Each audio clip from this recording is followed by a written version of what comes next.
The White House is trying to tackle the issue of sexual assault on college campuses.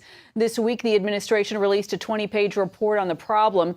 Some of the recommendations include colleges surveying student awareness of the issue to gain better understanding of what's happening on campus, schools promoting bystander intervention, where witnesses step in and help in the case of an assault, and making trained victim advocates more readily available to provide support. The administration has also created a task force working to end what it calls a violent campus culture. Parents have many issues to consider when sending their kids to college, from finding a safe environment as well as one that reflects their family values while offering a great education.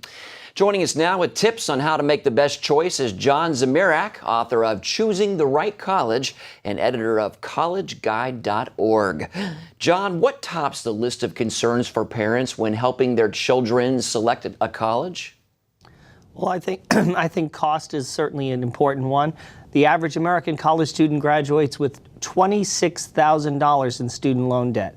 So if he marries another average college student, they start off life $53,000 in the hole. I don't see how those people buy a home, how they have children. I think it has major social implications to the sustainability of American society.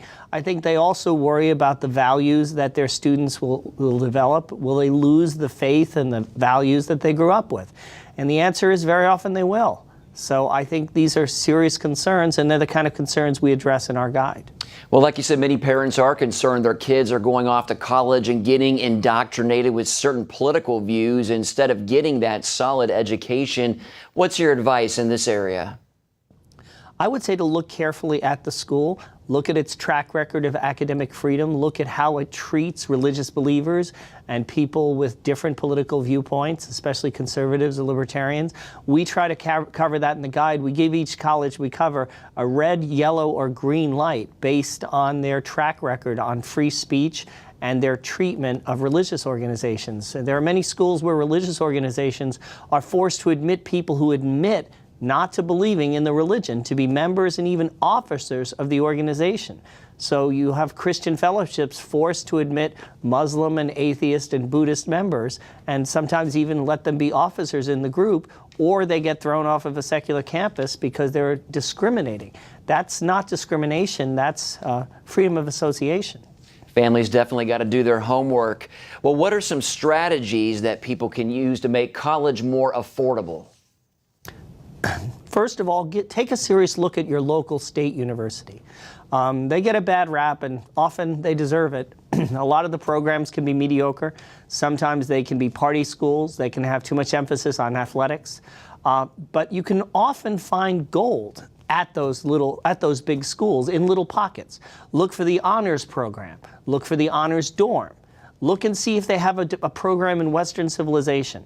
Talk to the pastor of your denomination at the school and determine, is he someone who's faithful to the tenets that we've passed along? If he is, send your son or daughter to meet with him. If not, help them locate a local congregation that reflects your views and let them go to church and find fellowship there. Get them in touch with the pro-life group on campus. Most schools have a pro-life group. We warn in the guide about the schools where they're so liberal and so secular that they can't even keep a pro-life group going. Well, that's good that you have those warnings out there. John Zmirak, author of Choosing the Right College. Thanks for being with us, sir.